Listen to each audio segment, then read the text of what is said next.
Welcome back, everyone, to the Gentleman's Wrestling Podcast. I am your host, as always, Jesse Collings, and joining me once again, he's one of our favorite guests here on the Gentleman's Wrestling Podcast. Definitely one of our favorite Canadian guests. I would say top five for sure. He's the host of the ThROH the Years podcast, and he's also got his own Patreon page where he writes some of the most informative and interesting columns in all of wrestling. It's Trevor Dame. Trevor, how are you doing today? Hey Jesse, this is you're keeping tabs. I might be your top five Canadian guests. This is the third time on the show. Is there some kind of like SNL five timers club where if I appear on the show enough, I get like a fluffy robe, a guest room I get to stay in, things See, of that nature? you know, Warren Hayes, who may or may not be ahead of you in the Canadian, guest power ranking system, Yeah. he's asked me the same question. And I said, if you make it five times on the show, you get a free Dunkin' Donuts coffee on me. I'm assuming you don't have Dunkin' Donuts. No, we just have Tim Hortons. Yeah. So, I mean, next time you're near a Dunkin' Donuts at some point, that would require you to leave your house. Um, That's a big ask for I me, know it Jesse. is. You can get one, but until then, and you got to hit five times. I believe if there's someone that's been on here more than five times, I think Adam Berger is the leader Hmm. in guest appearances because I think he's at four, and this is your third time on. So I would say you Yes. are. Warren Hayes is around three times. Joe Lanza and Rich Kraetsch are around three times as well. So moving up the power rankings here in terms of guest appearances, but there is no uh five timers club or anything like that. But I will get you a Dunkin' Donuts coffee if you do get to five Uh, times. So you have that to look forward to. I finally have something to live for. That's a goal. That'll be my North Star for the rest of my life, at least until I get to that point. Then I'll have to find something else. Yeah, well, maybe 10 times I'll get something else. But if I have you on this Ah, podcast 10 times, that means that this podcast is going to go like 500 episodes, yeah, which exactly. maybe it will. I guess that'd be a good goal. If I'm in a place where I can do this podcast for 500 episodes, that would be awesome. But anyway, the reason I have Trevor on today is because Trevor is really one of the uh, most interesting people in terms of his analysis and evaluation of wrestling media. Um, and that's always been a key topic and a core tenement of what we discuss on this program. And this has been probably like the most interesting, dramatic last month, I think, for wrestling media. Uh, Dealing with the fallout from the Janelle Grant versus Vince McMahon and WWE lawsuit being made public. And of course, the Royal Rumble presser and kind of the fallout from that in both the pluses and minuses that we have from that. Trevor, who does a great job kind of doing live recaps on Twitter of some of these pressers, both for WWE and AEW. You also wrote a really good column on your Patreon page. I think it's just titled "What a Week," but really kind of goes into some of the aspects of wrestling media and what we've kind of seen coming out of that presser. Uh, but this story, the Janelle Grant lawsuit, that story is not going away anytime soon. And I think coming out of the Royal Rumble presser, we have a lot of interesting takeaways and directions I think wrestling media can go with this story. And this will not be the last time that Paul Levesque takes questions at a presser. It's not the last time I think wrestlers will be taking questions at a presser. And I think we learned a lot from what happened during the Royal Rumble presser, and we've learned a lot in the following days. But I guess I'll start with you, Trevor, just asking, do you think wrestling media is in a better place today? We're recording this on February 8th than it was 4 weeks ago. I think it is, but I think there's also a good chance that won't last. I don't think these kinds of gains are necessarily set in stone. I think a lot of times people get kind of influenced by other people, and then as if that fades away. And like you said, the Janelle Grant story won't fade away, and it won't fade away from serious journalism. And if big revelations continue to come out, if big power players in WWE get implicated to the point where they cannot wiggle out of this and they get removed from key jobs. Wrestling fans will continue to care, but if this settles into more of just a long, protracted Vince McMahon legal case and it doesn't touch WWE that much, and it might touch WWE a lot. I mean, some people certainly think it will. I think interest from the wrestling populace at large will kind of fade away because people get numb to this stuff. They get numb to sexual assault in all walks of life so quickly these days because we hear so much of it, sadly. Um, and I think if that happens, then there will be less pressure to ask questions. There'll be less interest in asking the questions. It will seem, and even tonight, it's like not very long after the Rumble presser. We're recording this right after they did the big WrestleMania press event with they shot the big angle with Rock and Cody and stuff. And it's like, that's dominating the coverage. Even me, like, for at least a couple hours, it's what we're talking. Things need to keep being exciting for it to really grab hold. And I feel like, I guess to sum up this long-winded answer, I will just say, um, you saw at the presser, the Royal Rumble presser, I think when people ask questions, it encourages other people to ask serious questions. And when people online, fellow media members put on pressure, it does increase it does increase the odds that other media members will take their job more seriously. But again, that all can fade quickly. We've seen this before with things like the Chris Benoit story, all sorts of things. If things don't keep developing, if they aren't sexy, so to speak, these stories, if they don't keep having exciting new revelations that really affect what's happening on the product, a lot of fans won't care. And then the media won't care. A lot of it won't. Yeah, I mean, I think one of the major takeaways from the Royal Rumble presser was that like pressure from social media and pressure from other fans worked. Maybe some of the people that asked difficult questions or real questions focused on the Vince McMahon lawsuit during the Royal Rumble presser would have asked those questions anyway. But I do believe that pressure being put on by fans on social media in play. And I know you wrote a column, I think, shortly before the Royal Rumble, basically saying like, "This is your job, everyone. Please do Yeah. it." Um, and that worked. I think we got a lot more out of it, and it was a learning experience. I think that uh, we there's a there was like this idea that like, oh well, what is he gonna this was the number one refrain you heard from people pushing back on the idea of asking about it, which was, what is Paul Levesque gonna say?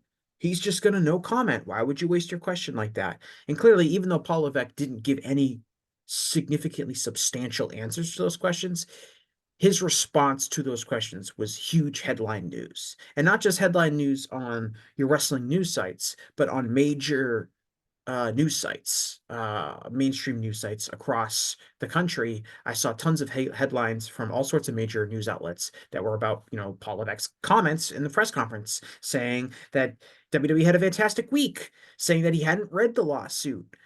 Information that we would have never gotten if no one had asked any of those questions. So hopefully that puts that skepticism to rest going forward.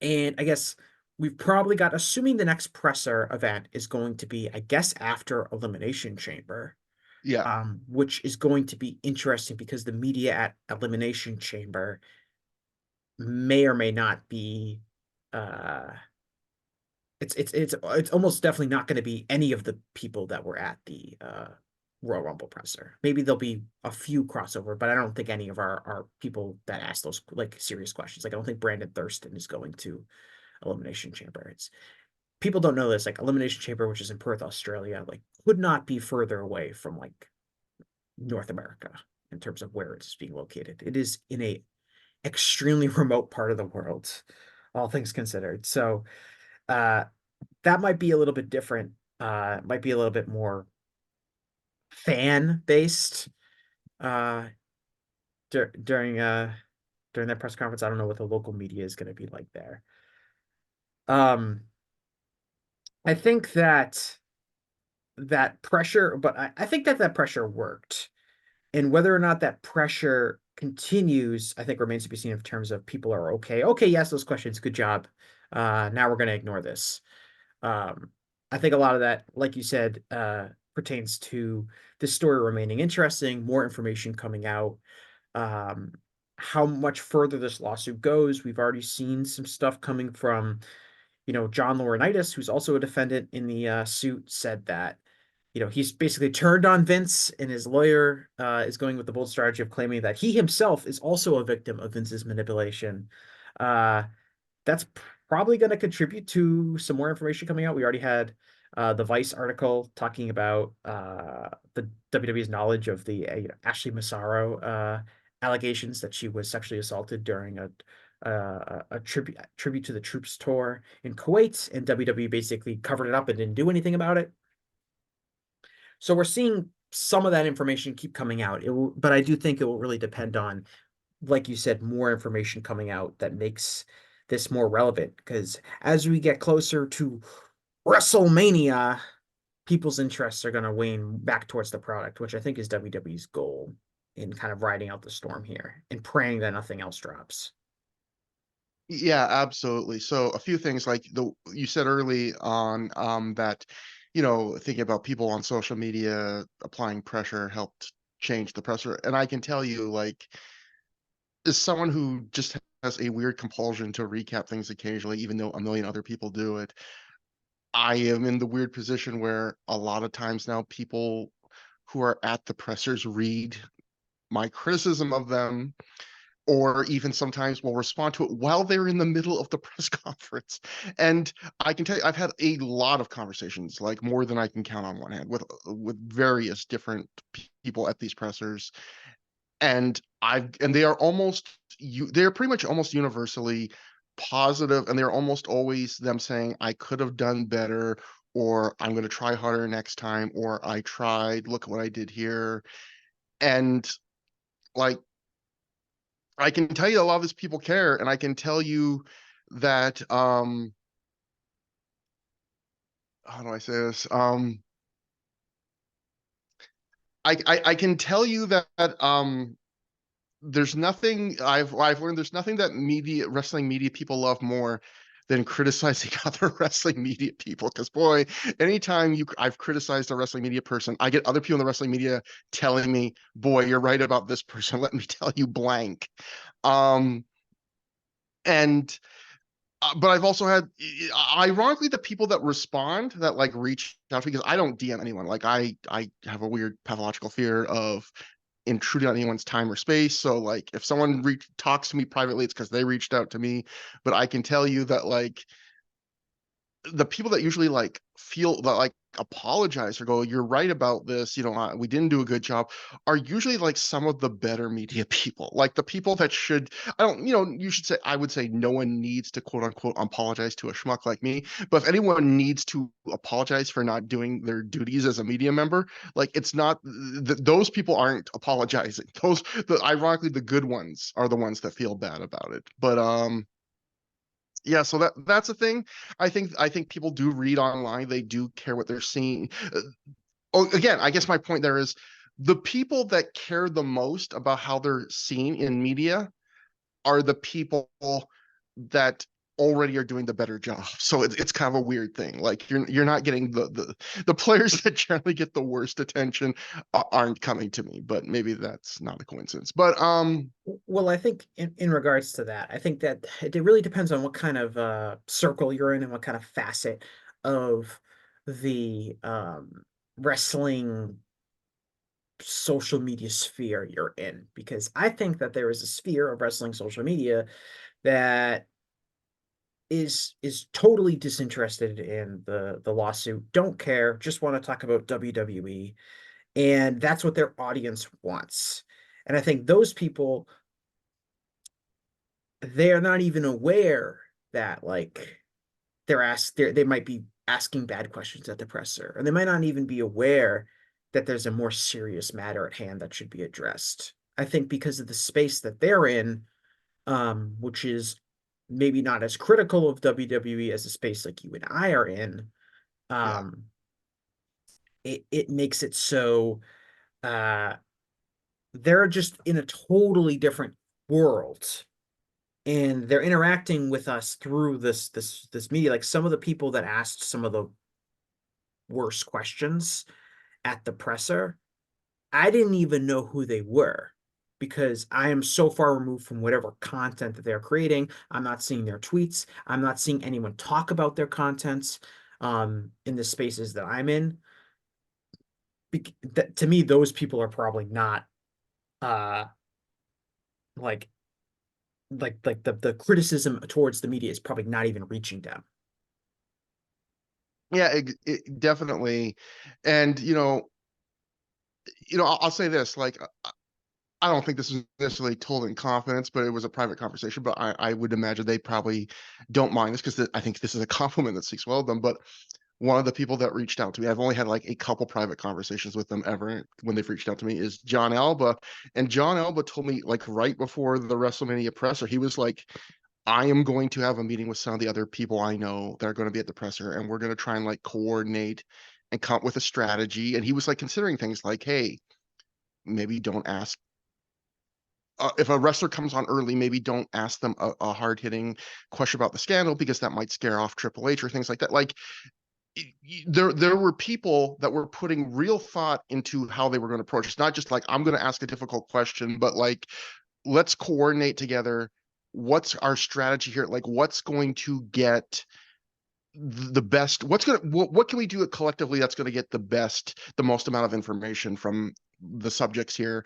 And then, yeah, like going to what you said, I feel like clearly you saw in that reporting block, there were 7 questions asked of Triple H. There is like kind of what you're hinting at, like there's different worlds. Like there was 3 people there that were all kind of following the same thread. It was Cameron Hawkins, John Alba, and Brandon Thurston, and there was 4 people that were on completely different island, completely. And yeah, there are like 2 different tracks of media at this point, and there's a track that feels they have a duty and obligation, and then there's a track that is just wants to know if Triple H is having a good week or the best week ever. And it's 2 different kinds of media. And something I've written about is I don't think, I call that second kind of media like soft media. I'm not against soft media. I grew up on Pro Wrestling Illustrated. I grew up on soft media. I just feel like the pressers are one of the rare chances where the hard-hitting media could really have a chance to shine, where soft media gets a million opportunities to interact with wrestlers. Like, their WWE is never going to if you work for a major publication of any renown and you want to do a softball puff piece on a WWE star, I'm telling you, you are not going to have to wait for a press conference and hope you get one question. You are going to get private one-on-one time eventually. They're going to be more. They have publicists that are going to be more than happy to hook you up. The opportunity at a presser is completely different. It's to ask people something live in front of the whole world where they can't really finally edit it and massage it and do it in private. And that's why I feel like there's a responsibility.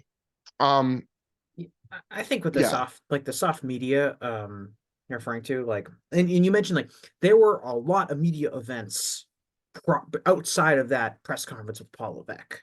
There was stuff before the Royal Rumble. There was, I think, a media event after the Royal Rumble. There was like that red carpet they did before the Royal Rumble. There was plenty of time for you to film your YouTube content or whatever these people are doing with Bianca Belair and to ask your inane questions. I think um I like personally, there's no place for these people at the press events. They shouldn't be invited.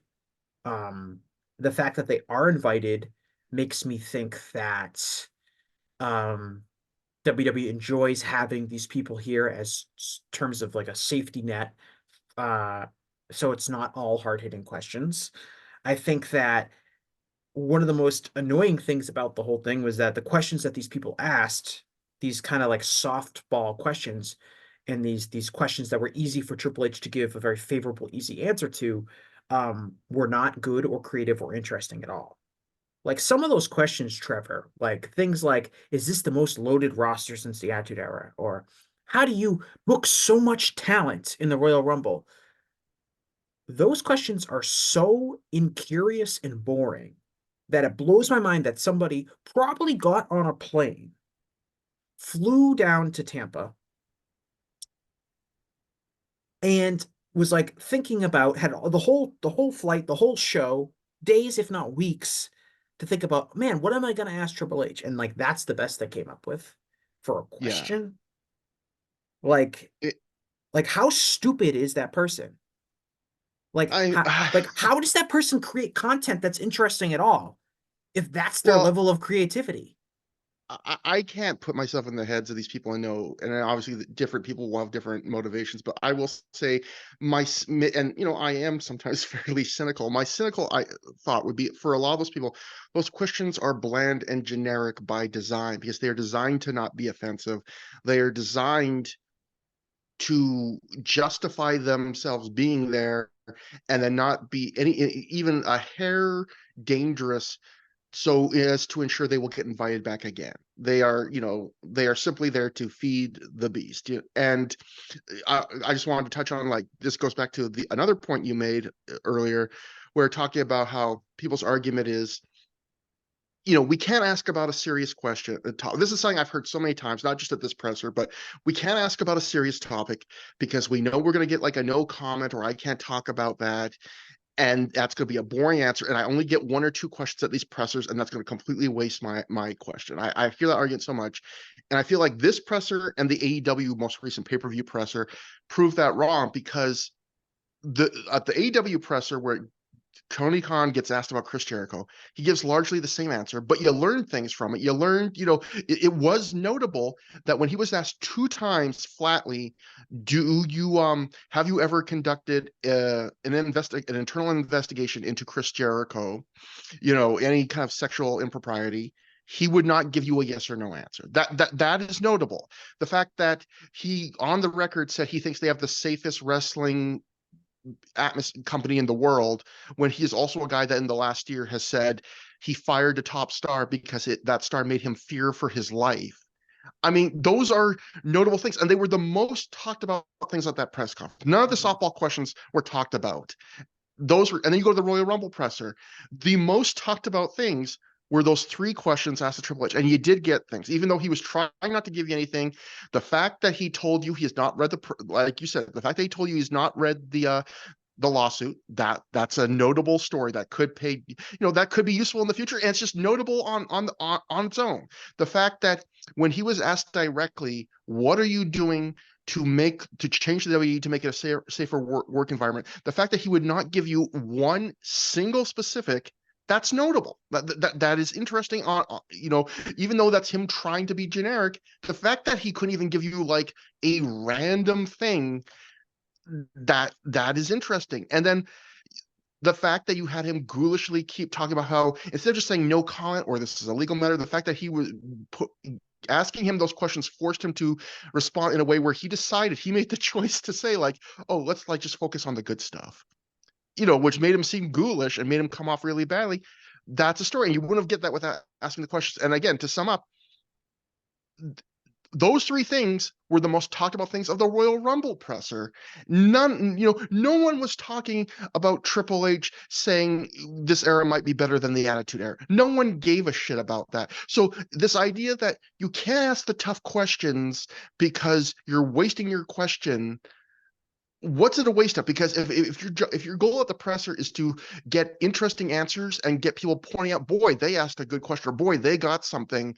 The tough questions just carried the day at the last two pressers for the two top wrestling companies in the world, and the safe questions that you feel like are not a waste, no one remembers them 5 seconds after they leave your mouth.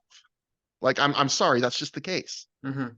And I just like I think it's damning of like the whole wrestling fan base in general that people can apparently have some sort of presence enough for them to have a podcast or a blog or YouTube channel or whatever.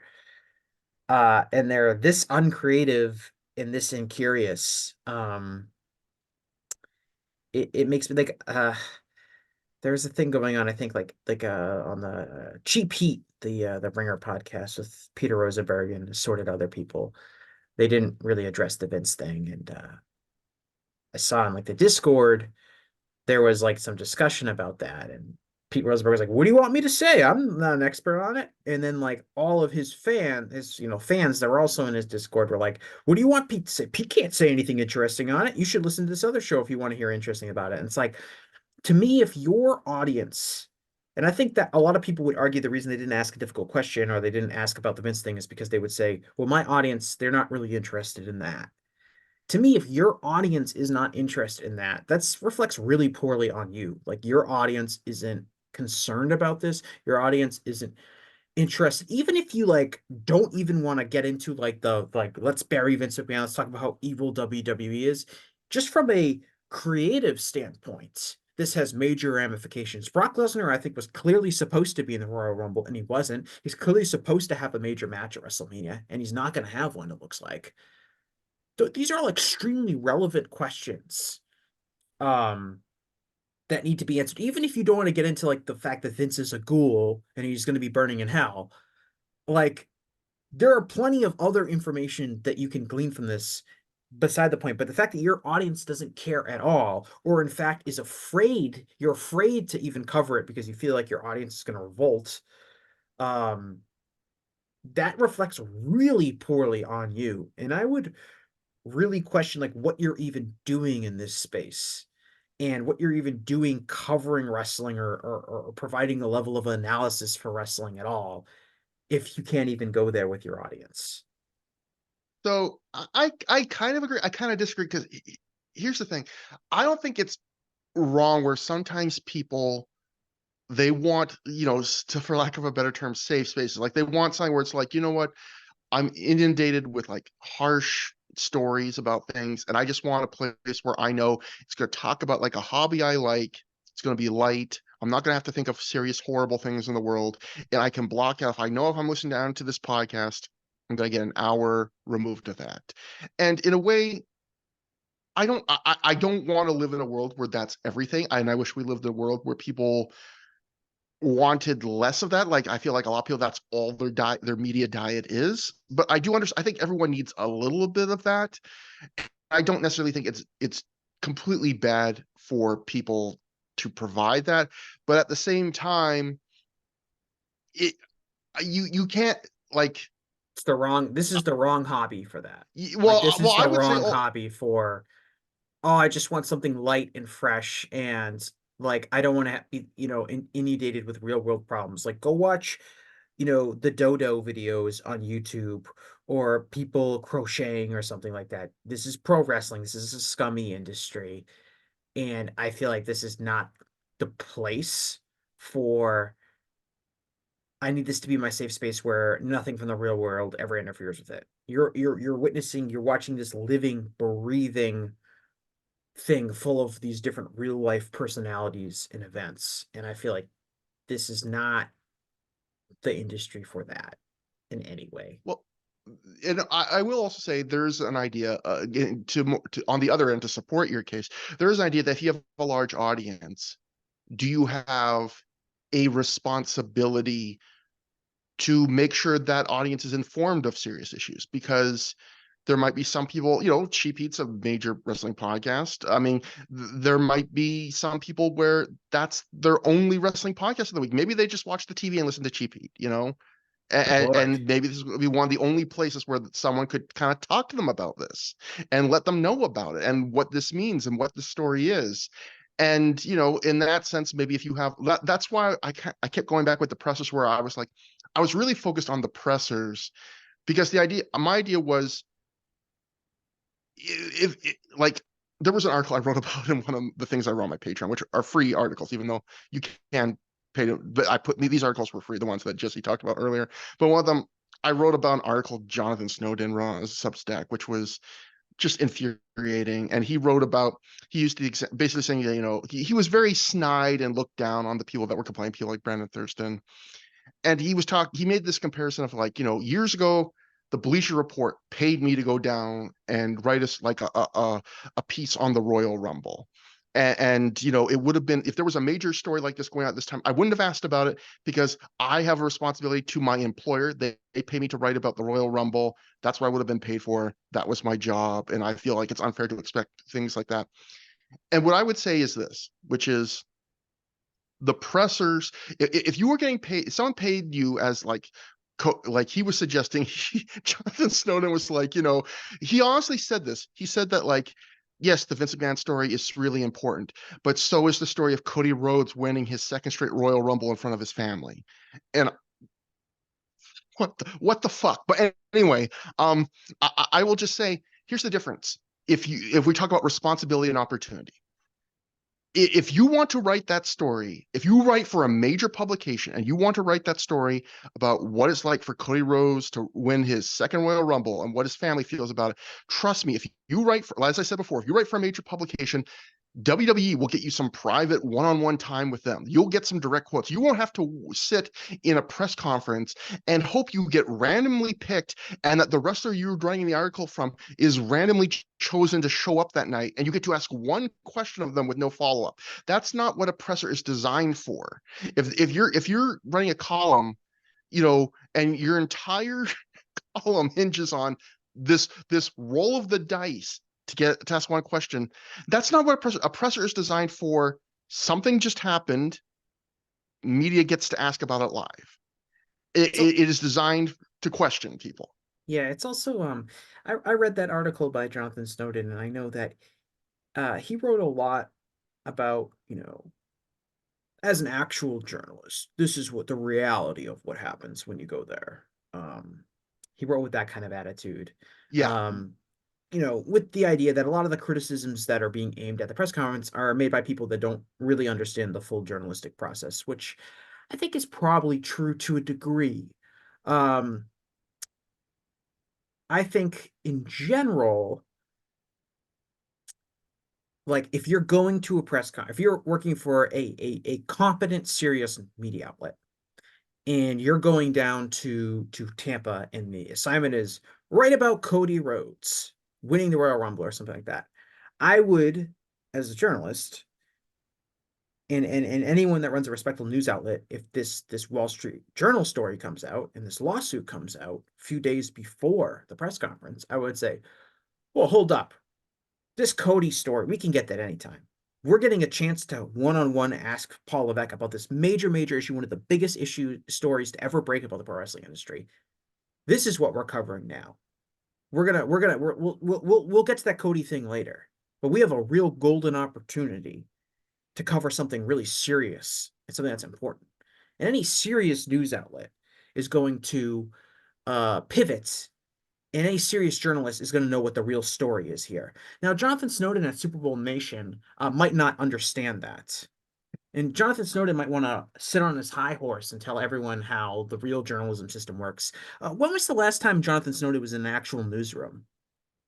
Because I don't know when Yeah. that was. I see Houston Yeah. Chronicle on his LinkedIn page, but that's just him probably writing for a side site. So I'd like to know. I'd like to talk to Jonathan Snowden at least about what world he's coming from, where he's talking about how, oh, if you've got this story and that's what your focus has to be and you can't just pivot, that's nonsense. I don't think that's how the real world works. Certainly not how my job works, and I'm in a newsroom every day. um so I'd really push back on that, especially because he's speaking from this air of expertise, and he's speaking with this attitude that I don't think is accurate or reflective, or at least the journalism world that I come from.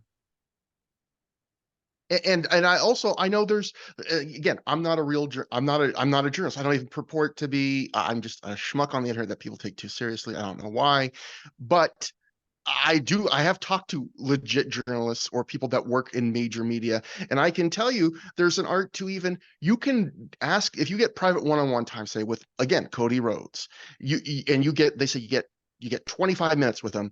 There's a way you can get 20 minutes of quotes for your story and then sneak in that tough question about something else at the last five. That's a common journalism tactic. And I know journalists that have interviewed major wrestlers for major publications, and they'll have like, okay, my article is for this set topic with this set person. I'm gonna front load that. I'm gonna make sure I get everything I need for that, but then I'm gonna make sure I have an extra 5 minutes at the end where I know people are like, well, I'm also writing a book on this person. So at the end, I had some extra time. I asked them for an extra question for that. There's a way to kind of eat your vegetables and eat the thing you're paid to do. And Yeah, well, people are going to want major figures that are dealing have PR people and things like that. They will reach out to you because they want you to do something for them, which is usually a right off left story. Yeah.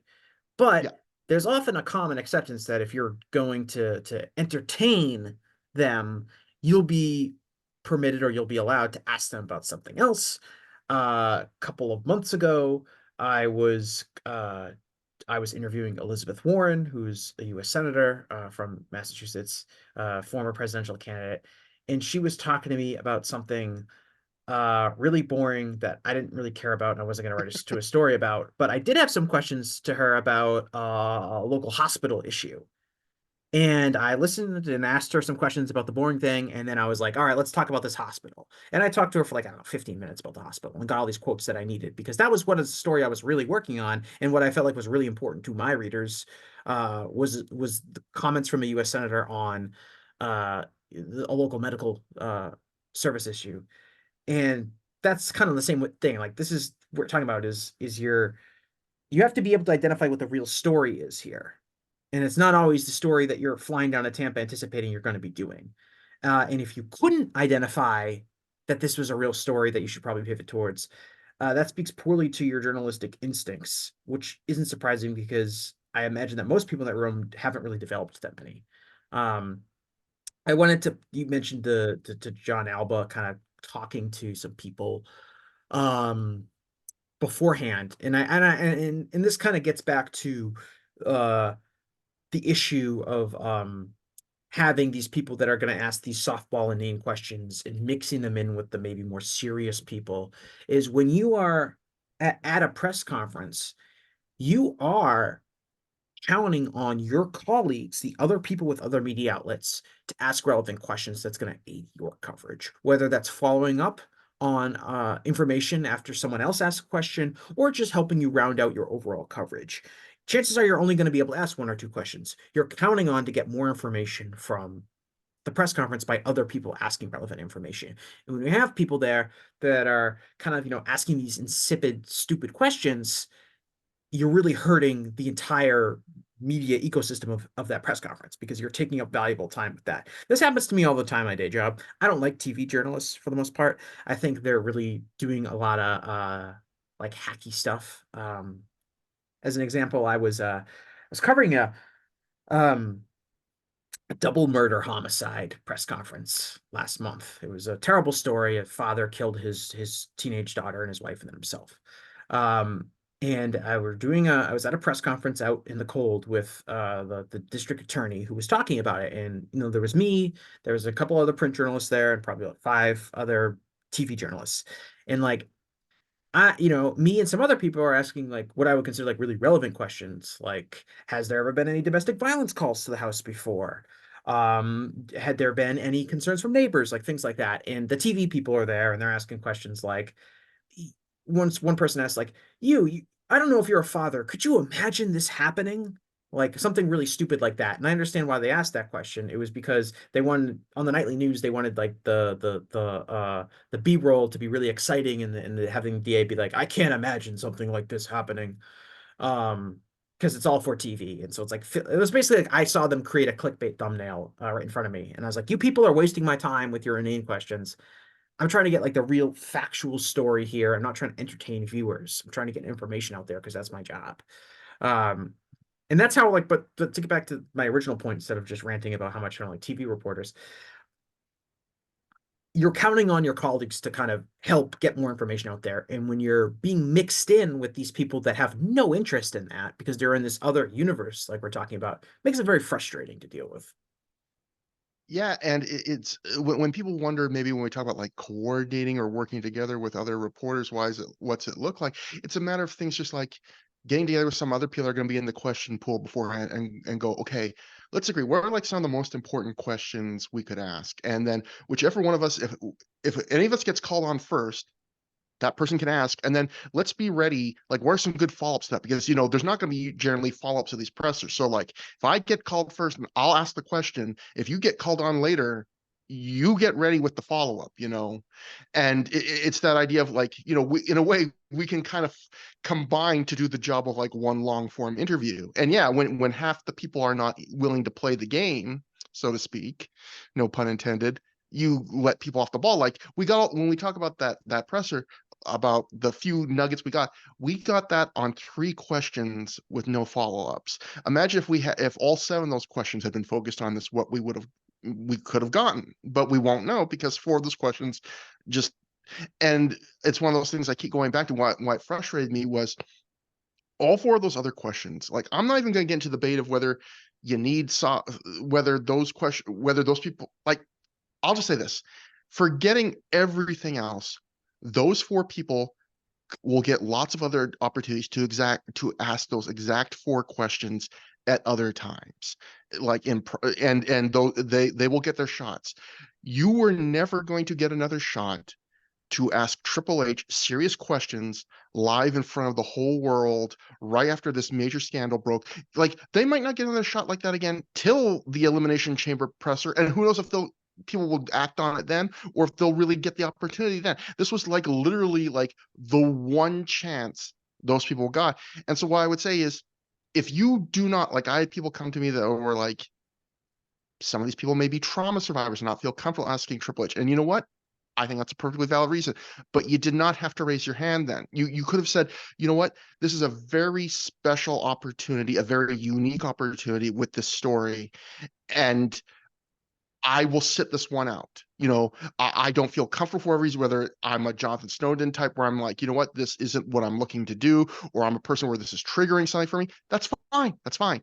Just say this one presser, this one person at this one presser. No one's complaining that you asked Bailey something soft. This one person, this one presser, this one time, just don't raise your hand. Say, and hope someone that can really seize on the opportunity that you're not unable or not willing to take, which again, that's fine. Just let that's why I agree with the other people that are saying, I know I'm not the only person that said it. It's selfish what you did there, because you didn't just cover an important story, you took the chance of someone else to cover a really important story. There's real world ramifications. It's about real human suffering, that putting pressure on people could make a positive difference. And you took that away from someone because you wanted hammer time. Yeah, I mean, sadly, Brandon Thurston was called on. He's like one of the last people to be called on, and he's the one that asked a question about the lawsuit. And Paul Levesque said he hadn't read the lawsuit. I mean, that is a question. That is a statement that you're dying to get a chance to do a follow up on. To ask, wait a minute, you Yeah, haven't read the lawsuit? And the fact that like the next question was like, how do you book so many people? yeah, That was extra brutal. Because yeah, if Brandon had asked earlier, that gave a chance for whether it was John Alba or Seahawk or one of these other people that asked a more relevant question, that would have given them a chance to at least follow up on that yeah, statement. Um, and then the other one that's dying for a follow up would be, I think it was his response to Cameron Hawkins' question, which was when he asked, "What are we doing to protect talent?" And Paul Levesque just said, "Yeah, we're doing everything."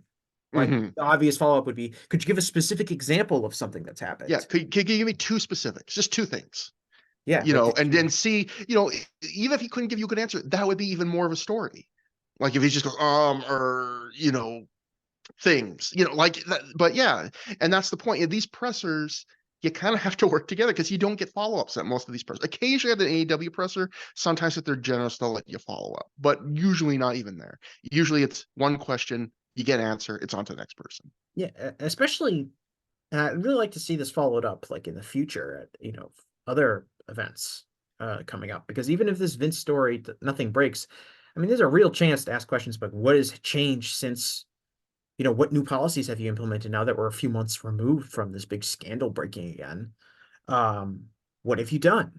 I would ask talent, like, have you been talked about that? Because I think there was I think Dave noted in the Observer that talent said that they really hadn't been talked to about, Vince leaving at all. Yeah. There was the mass email from Nick Khan that was sent out, and that's pretty much all anyone's ever said about Vince. But I don't think they've had, an all talent meeting where we talk about new policies or, if you have a question or you have concerns, here's who you could talk to and things like that. We haven't heard anything like that. Now, maybe that stuff has happened, but as a fan, I think you'd want to know that these people are going to be safe and that there's going to be some differences being put in place because it sounds like, um, up until relatively recently, people were really at risk for being harmed by their superiors. And that's all information I would like to see followed up on. I think even Shawn Michaels was asked similar questions during the NXT press event, press call uh, last week, and he kind of gave similar answers and like, oh yeah, we're doing all sorts of stuff. And someone asked like, oh, like what? And he's like, I don't have the piece of paper in front of me, but don't worry, we're doing a lot. And it's like, can we get some examples of what's going on here? Because I think that would really be beneficial information for everyone to know. And if things aren't, changing, like did you see Seth Rollins's response to being asked about the Vince McMahon lawsuit I yesterday? just saw like one base quote. I didn't actually get to see the clip today. I've been running around, but Yeah, I I just don't. saw the quote where he basically gave like a general like this, it's horrible, almost kind of like the Cody at the presser, right? Where you acknowledge it's horrible and you move on. Yeah, I would ask like I think he said something like, oh, there's nothing we can do about it. Um, because it's way above our pay grade. We're just out there trying to put on a good wrestling show. I would really, if I was doing an interview, I would really question like, well, Seth, you're one of the biggest stars in the company. You're here publicly representing the company. The company is currently being sued for all sorts of sexual assaults and impropriety that was going on to an employee. I think that as one of the major figures in the company, you actually do have a lot to do with that stuff. And I don't want, and it's not just saying, oh, this is disgusting. It's something more concrete than that. And I Or don't even expect. something as simple as, hey, Seth, have you seen or heard anything like these kinds of things, these allegations? Have you, what's your experience in the workplace? Yeah, I mean You that's a know, fair question, even though like okay, yeah, is Seth gonna give you an amazing? Are you gonna start spilling details? Oh yeah, I saw this one thing happen, and like, is he gonna say that? No, yeah. absolutely not. But at the same time, it's worth getting your response on the record for it. Um, and I think it and continues by asking those questions. It does put pressure on WWE to at least be more organized and coherent and saying, okay, if the media and our fans are asking about this, maybe we do have to put policies in place. I hope they really put the policies in place. I hope they had an all staff meeting where they talked about it. I hope that something like this can never happen again in pro wrestling. But until I get a sense that the company is taking this really seriously, which I don't, I'm going to continue to have those questions, and they should be continued to be asked to whether it's Paul Levesque or a major star. I'm not saying that like when Seth says like we have nothing to do with that, which is like true. Like I don't think Seth Rollins is like should be going into the offices and Titan Towers and talking to all his, coworkers and office staff and saying like, oh, do you feel safe here? Like I don't think that's going to happen. But I do think that someone that has been a major star in the company and is a representative of the company, whether it's on TV every week or doing interviews like he did with CBS Sports, um, like he does have more power and more authority to speak out and potentially cause a lot of uh change in pro wrestling. And not to pontificate too much, but I think that one of the most frustrating things about the lawsuit and the whole story is Vince got away with this because people were afraid of his power and afraid of his authority, and people were afraid to speak up. I mean, John Laurinaitis, which, and I do not believe this is really the case personally, but his whole defense is basically like, I couldn't do anything. Vince is too powerful. And Mhm. I'm sure there are a lot of people in the office in Titan Towers who saw some stuff going on and they were like, I can't bring this up because Vince is too powerful. I'm afraid to speak up because of repercussions. And a lot of that comes down to the wrestling industry and comes into a world where WWE has had a virtual monopoly on the industry, which allowed Vince to essentially treat people like shit, knowing that they weren't going to do anything about it. Um, and all that is I think really troubling. And I do think that talent should be asked about it. One point you made that I think is really good to bring up, because I should actually I was curious to ask you about this because someone actually works in journalism. I'm like us all us plebs that are just talking about without knowing actually how it works.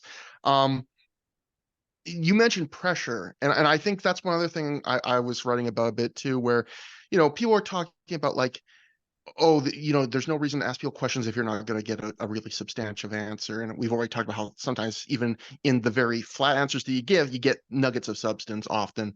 But even apart from that, I feel like pressure, just asking questions and applying pressure is important, because if someone keeps getting asked the same questions everywhere they go over and over again, if collectively media works together and does their job, it puts more pressure on them to give a better answer and eventually give an answer that maybe they didn't even want to give. And I feel like that's something a lot of people that are criticizing and a lot of these media members don't seem to get. And, like pressure of, I think they would have let Vince go in the next week after the scandal broke, no matter what.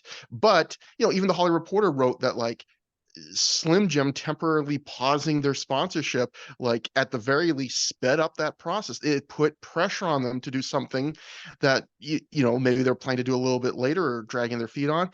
And I wrote the leverage that a sponsor has is to withhold their money. That's how that changed like years ago when they were going to do the Fabulous Moolah Memorial Battle Royal, and people complain given Fabulous Moolah's history. And the complaining on Twitter probably wouldn't have stopped them because that's not enough pressure. But when Snickers said, hey, we don't feel comfortable with this, they changed it very quickly. And so as a media, you don't have the pressure of money. You don't have the leverage of withholding money, but you do collectively have the leverage of anytime you want, major companies like WWE do need media. They want media to publicize them. And if the media worked together and basically said, anytime you want a media opportunity, it's going to come with you having to get asked this question, and maybe you don't have to answer it, but you're gonna at least get asked it over and over again. That will apply pressure. And that's again why that pressure was so frustrating, was and why like the wrestling media it's so frustrating, the wrestling media, because I feel like a reason why these questions, why they're willing to kind of deflect things, is because they know it's not going to be, you go to a presser like the one we saw at the Royal Rumble, it's not going to be, I'm going to have to deflect 7 straight attacks, 7 straight hard questions. I'm going to have to, if I can swat away 1 or 2, I'm free. And that's the problem. At all these pressers, it's at most you might get 2 or 3. And maybe they'd be more prepared. Maybe they would give you better answers.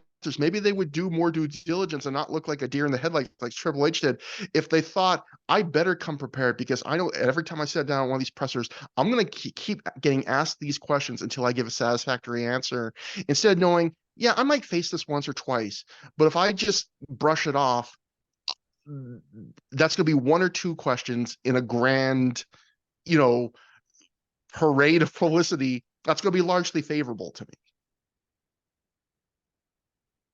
Yeah, when you talked about the power of the media, like one of the first things you learn in journalism school, and anyone that's ever taken a journalism class, like I remember uh learning about this in high school, is like journalists are in the media are gatekeepers. And I know like the term like gatekeeping has kind of been bastardized to kind of mean something else and more of like kind of like a snobby kind of term for keeping someone out of a fandom and things like that. But you're the gatekeeper of information. The media that's covering any large entity has a huge responsibility and authority in terms of what information are people going to care about. Because if you decide to cover something, that normally is going to translate to people caring about it. And if you choose to ignore something, that translates to people not caring about it because you're in charge of kind of disseminating information out to people. Um, Journalism and media is also often referred to as like the fourth estate, like this extra different type of, you know, uh, power that exists in society. Like the fourth estate refers to like the 3 estates, right? Which the 3 estates are the clergy, the nobles, and the peasants. That's like it's like a medieval term for like who rules what. Like the clergy has this power, the nobles have this power, the peasants have this power. And the fourth estate is the media, who have this other power, which is in disseminating information and by being gatekeepers of this information. And so there's a lot of responsibility that comes with that. I think that a lot of people in wrestling media don't take that seriously. I think when people run away and hide from the term, I'm not a, journalist, I'm not a journalist, it comes across as really ignorant. And it comes across as really disappointing because One of the reasons that wrestling is as messed up of an industry as it is because there has not been effective media coverage of it, because the fourth estate has been largely powerless to do anything.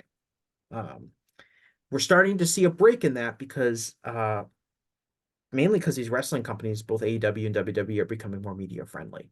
And there's more of an appetite for media coverage, certainly amongst wrestling fans, um, for serious coverage of the industry. And that is allowing the media to have more power, but they have to use that power wisely, and that is by covering the big issues and focusing on the things that are really important to help inform the public. And the people that are not doing that, if you want to be Steve Fall and you want to be like, oh, time to ask a nicer question, um, you are the enemy. You are keeping the public from getting that relevant information, and you are one of the reasons ultimately that the industry has as many problems as it does, because you're not taking your responsibility seriously, and that translates to fans not taking it seriously, which translates to business partners not taking it seriously, which translates to nothing ever changing. Because as you said, the major business partners, the people that can really affect the bottom line for WWE, which is the only way really anything is ever going to happen in that company, uh, comes from pressure from both from fans, which comes starts with the media. Um, and that's ultimately what's going to need to happen. And to me, nothing in WWE is going to change um, unless there's significant pressure from those major business partners. And the only Yeah, way, and not the oh sorry. no, I was just gonna say, like, and the only way there's going to be pressure from those business partners if there's pressure from fans and media. Yeah, and it's one of those things where this is never going to happen. But if we did live in a world where every question Triple H got asked the presser was about something related to the scandal, and then every single question Shawn Michaels got asked, and it kept going like that, you don't think you would get better answers than we're going to get quicker than we're going to get from the people being asked, because if it became clear that like we cannot do public media without this being put in our face over and over again, you are now going to have an urgency that isn't there right now. To We have to come up with some answer that will at least be substantive enough to placate them, to stop this, because we want to use media to promote all the stuff we want to sell. And they have made clear that until they get us an answer on this important issue, they're not going to help us sell everything else by asking us questions about, you know, is this going to be a great WrestleMania and things like that. And that is where, going to your argument earlier about like cheap heat, I guess that's where you could say they do have responsibility. Where when you are a major outlet for anything related to wrestling, and you just ignore the story, you're giving WWE exactly what they want, which is you are helping the story to quickly die down. You are putting them in a position where they are not being forced to have to address this head on, where you're helping people just forget about it. You're just helping people move on. And that's exactly what the WWE wants, or that's exactly what any major company in a scandal wants. They want stories to quickly go away so they don't have to really, like, why do you think like a guy like Brock Lesnar hasn't been fired yet, that he's just being set down? Because they are waiting to see how hot this is going to get, because I'm sure there's a hope that there might be an outcome where this quiets down enough that he can be brought back and they can utilize Brock Lesnar, a major wrestling star, and get more out of him, and not have to have not have to lose him. And there are so many things in media that are like this, where they're where the people, the players in the companies, the people that are in the center of these scandals, are just waiting to see how much heat they're going to get. And depending on how much heat they're going to get, they end up receiving, that's going to determine their actions. So, heads are going to roll to a certain level based on this. But if we get more heat, if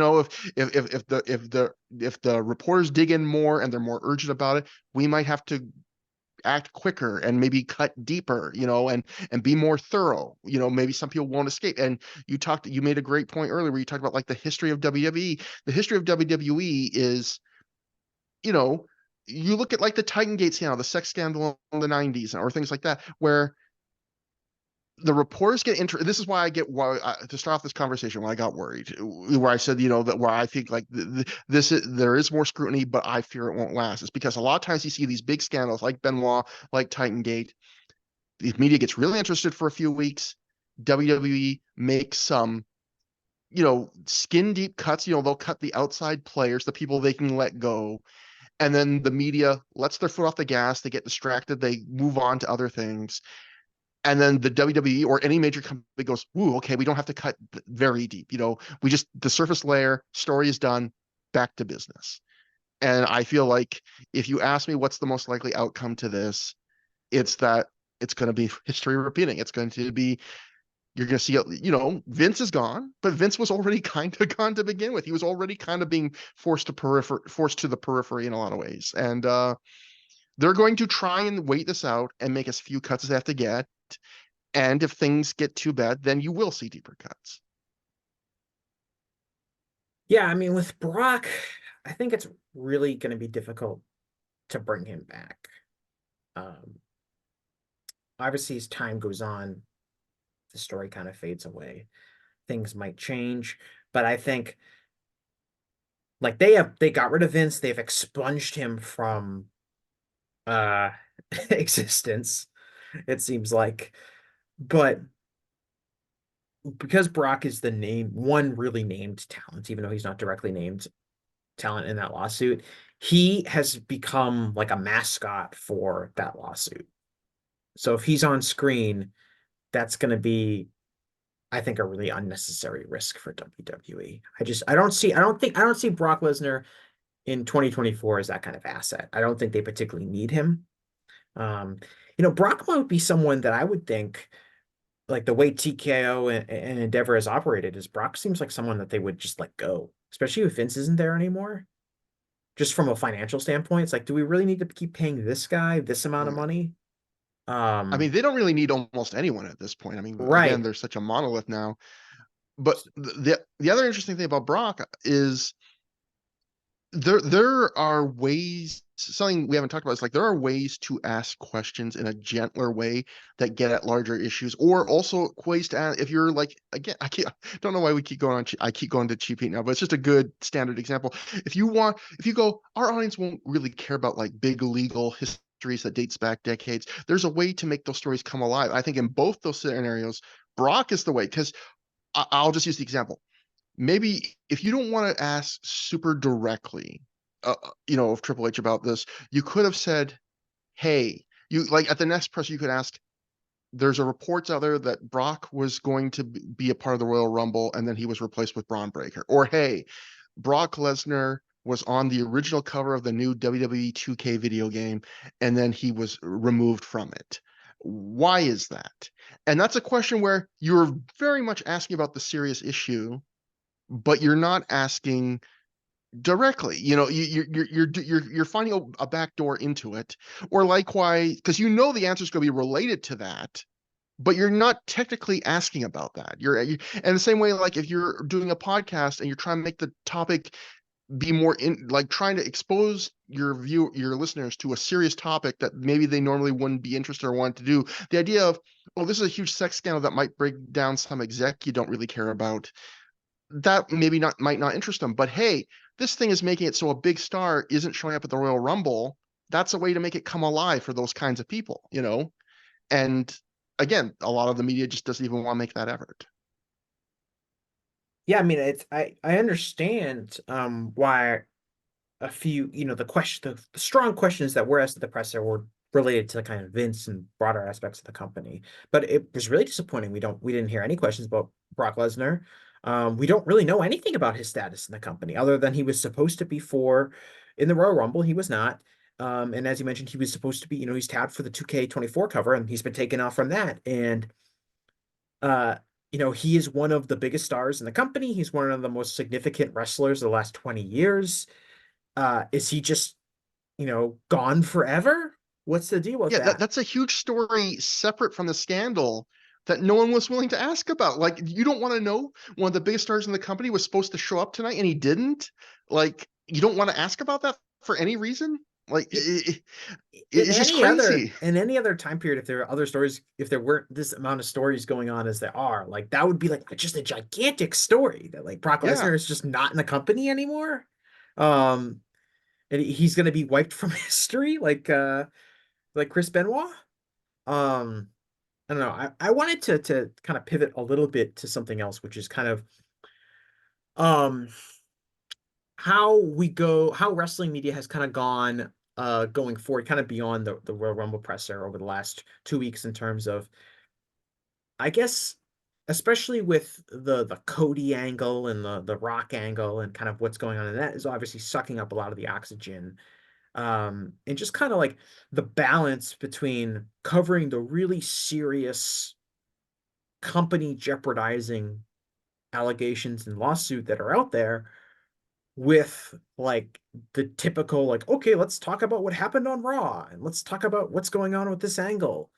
And I think there's a lot of people that are very happy to just go back and talk about like the product. And to me, I guess as a fan, um, it's very hard for me to be like super engaged in like just discussing the product again because it all feels really meaningless behind the shadow of what is going on outside of the ring with this company.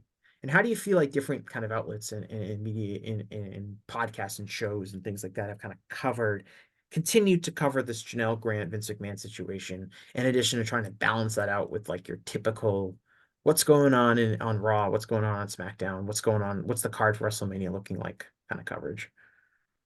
It's a challenge, and it's one I feel sympathy for all these outlets because when you talk about these tough stories, especially ones where sometimes there might go days or even weeks where not a lot breaks about those stories, trying to you want to keep it, I imagine, in the public's mind. You want to keep the story alive, you want to keep talking about it, but at the same time, I know for a fact, like if you talk too much about those kinds of issues, people will kind of tune you out, and then any effectiveness you had goes away. So it almost becomes a matter of like, how much can I fit in? Like, how do I achieve the balance of I'm going to talk about Cody and The Rock because it's a big wrestling thing. It's what people want to talk about, and it's interesting on its face of it. But I still need to keep talking about Janelle Grant too, and also I need to find new ways to make this interesting. Again, like going back to what I said earlier, where if the story doesn't it's just the way, sadly, that people's minds are wired, human beings, where if you don't find new wrinkles and keep the story keeps evolving and things like that, people will start to get numb to it and they will start to tune it out. So I think it's one of those things where you have to actively like work to keep a story like this alive, and every it's easy for everyone to talk about it when some big crazy revelation like the 60+ page lawsuit comes out with these really tawdry, uh, unforgettable details and things like that. It's easy to talk about that. It's hard to talk about it 3.5 weeks later if a story has news hasn't broken for 2 weeks on and how to do that, honestly, like, I don't know. I mean, that I sometimes I even just writing dumb tweets. I'm like, I'll feel guilty talking too much about a wrestling thing, but then I'll go, if I talk too much about that, are people going to start tuning out? And then the effectiveness of me talking about it. So it's almost like I'm like the mother who's trying to go, how much, chocolate milk will cover up the taste of this medicine? It's a weird situation. And I feel like you see some outlets, the good ones, struggling with it. And I think you see some outlets that are almost like we had to cover this because it was too big, but thank God this is fading a little bit because we're uncomfortable covering it. And they're going to run for the chance to not cover it less. They're hoping, just like WWE, that the story fades because then they don't have to be put in an uncomfortable position anymore. Yeah, and I think that a lot of the people that host podcasts and radio shows and YouTube shows and whatever, um, they're not like equipped with the skills to discuss this. They're not equipped with the ability to kind of parse through a legal document and discuss some of the ramifications from it.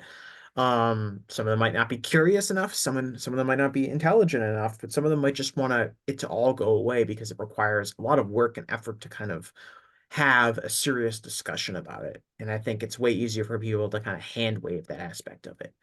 Um, and maybe point to one of the few outlets like I think, post wrestling, and I think WrestleNomics and John Pollock and Brandon Thurston have done a really good job talking about this kind of each week on their Wednesday show. And like they're like you can point to, oh, if you want to listen to it, listen to Pollock and Thurston. We're not going to talk about that here. We're going to talk about, the road to WrestleMania and things like that. Uh, but I do think that if you have a major following, part of your responsibility as a voice is to do some due diligence here and be ready to talk about this and ready to talk about it frequently. Because it's hugely important. It's easily the biggest story in the wrestling industry. Um, the long-term ramifications from it could be absolutely devastating to WWE, depending on what kind of path this goes down. And it deserves everyone's full attention. And if you're not committed to that, then you're doing your audience a disservice. And I think one responsibility or really good use of the media is the idea of we talk about how like a lot of people don't want to read that long lawsuit, but why maybe the media has a responsibility to read that is one of the great services a media can provide to the average person is, yeah, it's crazy to expect the average person to want to read a 60 something page lawsuit. Although I will say as lawsuits go, it's a pretty it's not a beach read, but it's not written with a lot of legalese. There's a lot of disgusting but juicy details. Like I mean, it's not I it's couldn't not put a it, hard. I couldn't put it down. Like I was like, I Yeah, think I forget what time it came out or I was first aware of it. It was like it was probably like 1 or 2 o'clock Eastern time, I want to say. And I was like about to break for lunch. And I was like, I can't stop reading this. Like I'm getting really hungry. I'm supposed to eat lunch right now, but I can't. Because every time you scroll down, there was some sort of incredible, uh, horrifying allegation against Vince McMahon. yeah, but that I would just say like one of the great things is so for the people that the media can do is they can say, all right, you, the average person, don't have the time or the inclination to sift through all this. But as the media, we can, because it's maybe even part of our job or responsibility. And I can make it. I'm interested in the way media can like sum something up and go, okay, I read this whole thing. Here's it in a more easily digestible way. Here are the 5 things you need to know. I'll tell it to you in a way that's interesting. That's more like a story that makes it come alive, that makes you interested in it. And I feel like there's a big art, and that's what the media really should do more of, this idea of like, instead of saying, oh, I don't want to read this, it's boring. It's like, no, you read it and then make it interesting and digestible for your readers. Like that's kind of a great thing media can do. And, it's like, that's why, like, the Dave Bixenspan's of the world, like most of us, 99.9% of us, do not want to file Freedom of Information Act requests and sift through like huge tons of legalese. But he'll do it, and then he'll come up with something like, "Hey, here's a crazy tidbit about the Ultimate Warrior contract disputes from years ago." And in a way, that's what the part of the media's job is. Like, I'm going to go into the mine, so you don't have to get dirty, but I'm going to come out and show you the 4 diamonds I found. But a lot of the wrestling media, they don't want to do the mine thing because they're almost in the position of the readers who are like, I don't want to go in the mine either. It's gross. But it's like, it's your job, to find the diamonds. It's not their job, it's your job. That's part of being media. Yeah, I think a lot of it comes down to like a lack of self-respect in the sense of like they don't view themselves as media, they don't view themselves as journalists. I'm just a guy with a podcast, I'm just a person with a blog, I'm just a Twitter account. Like they don't view themselves in that way, so they don't get that sense of responsibility. And I have a real problem with that because whether they view themselves like that or not, they do have a responsibility if you have a large following and you're at least at some part of your career is disseminating information to people, or providing analysis to people. If that is where your niche is, and you have a following, I think you have a responsibility to do that kind of legwork. But I think a lot of people just want to shirk that responsibility by saying like, oh, that's not really what I'm doing. No one really cares about that. I'm more focused on this, and I'm more focused on talking about how great it is that Cody Rhodes win the Royal Rumble for the second time for his family or whatever they want to do. And I think a lot of this comes from like uh self-identity and how people view themselves. And I think a lot of people view themselves in a way that allows them to get away with kind of not taking on the full responsibility that they should be having. And I think a branch of that too, that is something that I've heard a fair bit from people, which is the idea of the wrestling media is not equipped to cover serious stories like that. We don't have the skilled people, we don't have the resources, we don't have the respect. So, why even try? We should just leave it to the Wall Street journals and things like that. And there's bits of that is true, but it's almost like one that's like saying, I'm so out of shape, I should never even try and diet. It's like, shouldn't, if you're so below the standards of like general media, shouldn't you be aspiring to reach those levels rather than just throwing in the towel and going, no, we suck, so why even try? But the second thing is, I think wrestling media has like when big stories like this affect the wrestling industry, like the everyday wrestling media has like a very vital use, because any wrestling fan that's read like more than a couple mainstream media stories about wrestling knows how often when a mainstream media tries to cover wrestling, how many like basic details they get wrong. You know, because occasionally, sometimes there are major media outlets that when they're covering a story, you can tell, oh, they've done the research, they've talked to people, this might even be written by someone that is a wrestling fan, and they get the little details right.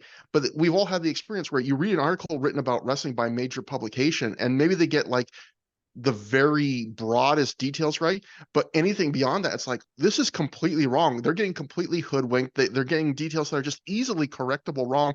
And it's one of those things that then makes you doubt media's coverage of anything, because you go, if I can see on a subject I really know well how many like holes their coverage has, what about all the subjects they cover that I don't know really well, I just take for granted they've got a skill.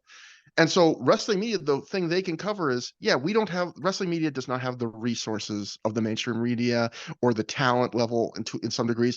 But what we do have that a lot of the mainstream media doesn't have is the knowledge. There are things we will be able to see and point out and pick up in these stories that a person that has zero wrestling fandom, that's just been assigned his story by a major newspaper, are not going to see, that we're just going to see immediately.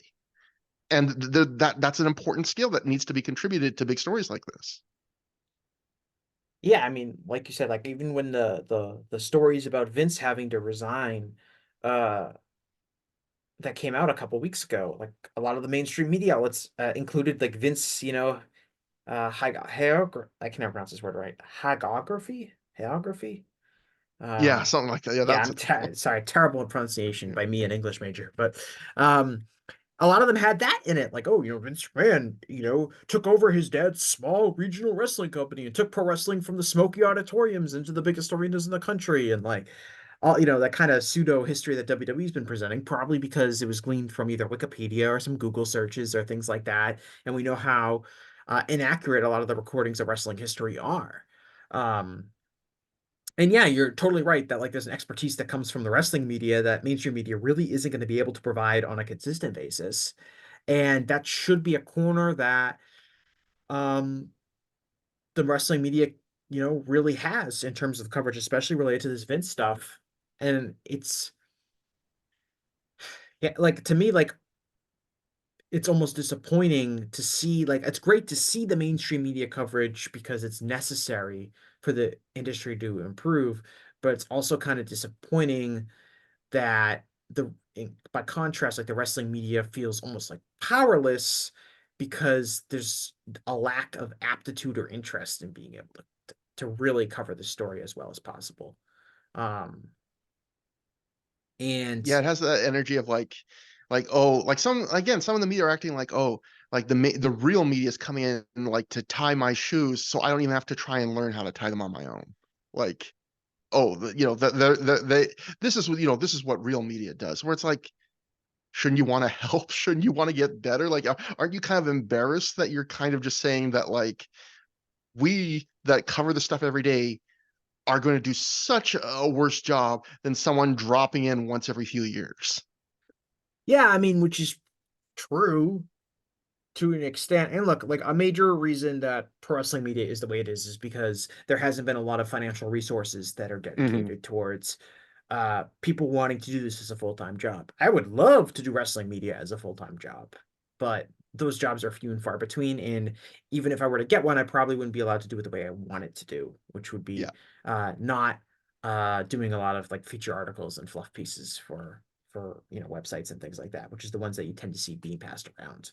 Um, and that's why you have like a relatively like amateurish, unprofessional media ranks, because there's very, very few people in like these press conferences that have real media training, that have experience working in real newsrooms, that have covered non-wrestling issues in a media capacity. And that's one of the reasons you kind of get a lot of the poor questions, the like the lack of curiosity. I keep bringing it up because it really bothers me, because something someone said to me once, editor of mine, was, he said, what makes a good journalist, two most the two most important attributes to any journalist are persistence and curiosity. If you have those two things, you can be a very good journalist. You don't have to be an amazing writer. You don't have to be a brilliant person of prose. You don't have to be super intelligent. But if you have persistence and curiosity, you're going to find stories that are going to be interesting. And if you can stick with them, you can make something really interesting that people are going to care about. And I just see a real lack of both of those things, especially the curiosity factor. That, like I said, these are the questions that end up being asked. No one even asked a question about Brock Lesnar. Like, how are you not curious about what happened to Brock Lesnar? But people aren't. And I think that's really damning of a lot of the people that are in that room. Yeah, and I am so depressed by how few people in wrestling, like of the and look, this now we're just gonna sound like two old men here. I'm sure there's some good ones. They're one of the good ones, I'm sure of that. But like, there's so many of the younger generation kind of like they seem to have zero interest in wrestling history. Like they're only interested in what happens today and maybe as far back as 5 years ago. And it's so sad because like media and journalists have a huge part in like writing the history of things, and history is written by those who know it. And when you like have zero interest in history and you don't know history, then history gets to be written by whoever does know it, or and the WWE has benefited by that massively throughout its entire history, that they have largely, by into a lot of people's minds, gotten to write as you mentioned, which is like how so many of these mainstream publications just write like chapter and verse. Oh, Vince McMahon like took this out of the Smoky Halls, because WWE has really benefited and worked hard and benefited from the fact that so much of the local media did not know their history, does not care to challenge them on their history. And so now that's become the prevailing thing. It's just accepted now that, yep, they basically invented wrestling. They saved wrestling, you know? And Yeah, I there's so mean, many things like that. yeah, and yeah, I don't know if it's like a new generation of fans things. I think in general, a lot of fans don't care about history in general. I think a lot of people that consider themselves historians, or they care about history, or they go back and watch old stuff, a lot of those people are just watching stuff that they watched in real time. They're just older fans. Um, I get in that case a lot during like Wrestling Observer Newsletter Hall of Fame season, where like wrestlers that were like pre 1975 have a real disadvantage, I think, on the ballot, because not a lot of the voters were around to remember them. So the only people that really are getting an accurate picture of their careers are people that are really going back and doing independent research. And I think a lot of the people that are like quote unquote historians, their interest does not go past when they first started watching wrestling. Now that might be like since 1980 because they're in their 60s or whatever, but it doesn't extend beyond their own lifetime. And I think that's just a fact for not just wrestling, but for like a lot of things, is that people um are not interested in stuff that happened before they were paying attention. Um and you're right about, it's really frustrating because like the reason we're seeing those stuff in mainstream media get wrong is because they're Googling it, or they're going on Wikipedia, or they're reading it from somewhere else, which is also wrong. Yeah. Um, and it's really frustrating. It's like I've talked to people before, like that are, you know, supposedly knowledgeable wrestling fans, and I'll say like, wrestling was more popular in this country in 1980 than it was in 1988. And people are like, Yeah. no, no way, Saturday Night's main event at this rating and Hulkamania and WrestleMania 3. And it's like, yeah, like WWF was more popular than than any other individual wrestling, promotion. But in 1980, we had, you know, a dozen promotions that could do more than 5,000 fans on a good Saturday night for a house show in different parts of the country. And by 1988, we had two. Um, Yeah, the way I always like to put it is Vince McMahon, like he's gotten a larger slice of the wrestling pie than any promoter ever has in history by like a huge amount. But in getting that piece of the pie, he shrank the overall size of the pie. But yet a lot of people just look at the size of the slice he's got and say, "Oh, he grew wrestling."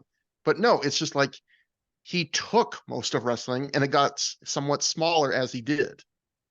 yeah, and I was like, and it really divided like um history in like a really sad way. I think like people consider like, oh, well, Hulk Hogan became the first, household name for pro wrestling. And it's like that's probably true on a national basis, but at least, I'm from the Northeast. Like Bruno Sammartino was a household name in the Northeast. He was a famous sports celebrity in the 60s and 70s. My dad and my uncles and everyone of that generation, every single person knows who Bruno Sammartino is. But that was only in the Northeast. But if you were to go to the Midwest, it would sure be Vern Gagne, and the Crusher and Dick the Bruiser. If you were to go, um, into California, it would be different people. It would be Pat Patterson and Ray Stevens in San Francisco. And there was mainstream celebrity, there was household names, but they were regionalized.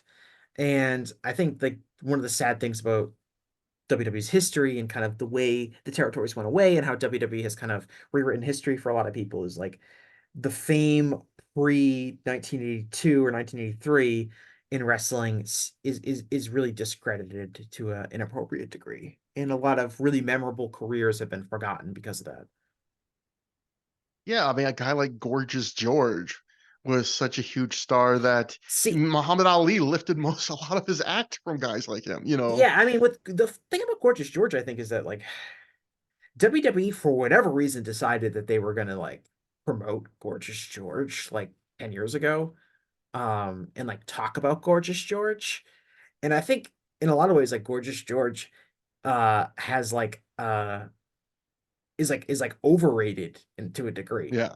To like it's like Gorgeous George is like the only wrestler pre 1960 that like anyone ever talks about. And that Yeah. was because like but that was because I think there was a book that came out on him that WWE promoted, and I think they inducted him into the Hall of Fame, and like they for whatever reason decided like Gorgeous George, he's gonna be our guy. Like they never did that with Jim Londos. They never did that with Ed Lewis. They never did that with like these guys who were bigger stars than Gorgeous George. Um, for whatever reason. Um, but for, like they picked a guy to be like this is what pre 1960 wrestling was like, and that guy has been able to get a lot more fame out of that. Not to say that Gorgeous George wasn't a big star because he was. Um, Relatively short-lived star, but still, a big star. And I think it's just kind of funny that like WWE picked like a random mid-carder from like the 1950s and just decided to do some video packages on him. Like people would think he was a gigantic star because they control history, sadly. Yeah, I haven't been a comic book fan for a long time. I think there was something once where like Marvel did like a comic book where they like did as like a promotion thing, like, oh, there's this undiscovered comic character from decades ago, you know, that but it wasn't real. Like, and they were planning on revealing it, but like try and make people think, like just sell people on like, oh, you know, there's this huge character from decades past that people are sleeping on. We're bringing it back, and WWE like successfully does that, you know. But WWE revives stables that nobody cared about, and and that's like coasting off nostalgia, right? Is that nostalgia makes things seem bigger in hindsight than they were in their prime. But like the whole like LWO gimmick, which was like this comedy knockoff NWO gimmick that these lower mid carders in WCW were doing. And it's like, yeah, let's revive that. And like it's like this now like it's since cooled off, but like especially when they did like the Puerto Rico show, like it was like this hot thing. It's like, oh yeah, the LWO. And it's like, how is there a a LWO spinoff group 25 years later, and it's like getting over. And it's because, people, react to that if it's promoted well. So the thing I struggle with media, I guess, is, and I don't know if you feel this way when you work in your lines of media, but like I just worry that like, are we only preaching to people that don't need to hear what we're saying sometimes? Because I feel like the biggest challenge is when we talk about history or when we talk about like these really serious topics, like I guess the job is how do we make them interesting and digestible to the kind of people that are kind of resistant or averse to them? Like, how do we make history come on? How do we make people want to like watch a 20-minute YouTube video about a past star from the 60s? How do we make people want to stay interested in Vince McMahon? And so often when I write something on Twitter or write something on a Patreon or a column for a website or whatever, I'll get praise, but then sometimes I'll think in the back of my head, like, did I really change anyone's mind, or did I just confirm things? Is everyone that's reading me and following me, are these people that already believe what I'm believing, and I'm just confirming? Like, like, am I really influencing anything? And I feel like, I guess that's kind of the thing with a lot of media in wrestling, where we talked near the start about like how there's two tracks of wrestling media that we saw at that press conference, and they seem like sometimes there's a wall between both what those two tracks of media in wrestling are both interested in, but also who reads what of the, someone who reads Dave Meltzer's is probably drastically different than the average person that reads insert guy here, from that asked a question about how great it is in the WWE these days. And it's like, I guess the job is how do you write things that crosses that audience line where you can reach out and go, you should care about the serious stuff. You should care about history. Let me how and I sometimes when I write stuff, I try and think, how can I do that? And I don't, quite frankly, I don't think I succeed. I don't think I come up with ways that make, because the only thing I do know is that you won't teach anyone anything, and you won't convert people if you just scold them and you just recite things in a really dry way and you just say you should know this. It's your responsibility to know this. It would be good if you know this. The only way you're going to get people across the line is if you go, it's going to be fun for you to know this. If you can convince them of that. Yeah, I think there's so much like existential things going on that are impacting whether or not people are going to be interested in this. I do totally sympathize with the idea that you feel like you just produced a really good piece of content, and you're getting, praise from your fans or from your regular listeners. Like there's a hollowness to it in the sense of like, yeah, these people liked it, but I know these people like my content. Am I reaching new people? Am I changing any minds? Am I really having an impact beyond the people that I've already been able to impact? Um, and I think that it's really hard. We're dealing with various things like social media shortening attention spans and fighting against magical algorithms that spit out our content towards new people and whether or not those people are going to be receptive to it. It's really hard to really maintain any control over that. Um, there's, all sorts of marketing ideas we could make. If I have a great, video on the Vince McMahon story, and I need to have a great thumbnail to get people onto it. I need to have proper it tagged properly. I need to have the right keywords to game the SEO algorithm and get spit out when people Google something on YouTube or Google a video or anything like that. Um, like how do we reach new audiences with our content? Um, I'm not really sure about that. I can tell you what, there's much, much greater interest in like wrestling media than there was even a few years ago. I don't think we get the kind of pressure that was put on people to ask serious questions at that Vince presser like 2 years ago. Um, I just think that not the general wrestling fan, but the hardcore online wrestling fans, that many of these people with these podcasts and stuff are catering towards, that person is more interested in wrestling media and kind of how it kind of conducts itself than they were a few years ago. Um, so I think that's a positive step. But I do sympathize with the idea of like can we actually reach new people? Are we actually making a difference? Are people going to listen to this podcast and think about, is any, writer or podcaster or whoever listening to this podcast and really going to reassess what they think and about what job they're doing? Probably not. Um, I don't think it's going to reach that many people. Um, but you know, maybe someone else listens to it and they tell someone who's one of their who is a podcaster blogger, or it inspires more conversation, and slowly we start moving the wheel further and further into the direction that we want it to go in, which is a more serious, more accountable pro wrestling media space. Yeah, for sure. It's just I didn't. As always, I've made this depressing, but yeah, it's just but that's a common thing, not just in this or anything, because you'll listen, I'll listen to podcasts about comedians or stuff, and it's a common thing for comedians sometimes where they'll be like, there's this great thrill of once you've built a following where you're like, I sell at a club pretty quickly, and everyone in that club knows who I am, they know my work, and they're like eager to laugh and accept what I like, what I'm about to give them, compared to when the old days when I was starting out and I was going to a club and none of these people knew me, and every night I had to win them over, and some people there was no way I was going to win over.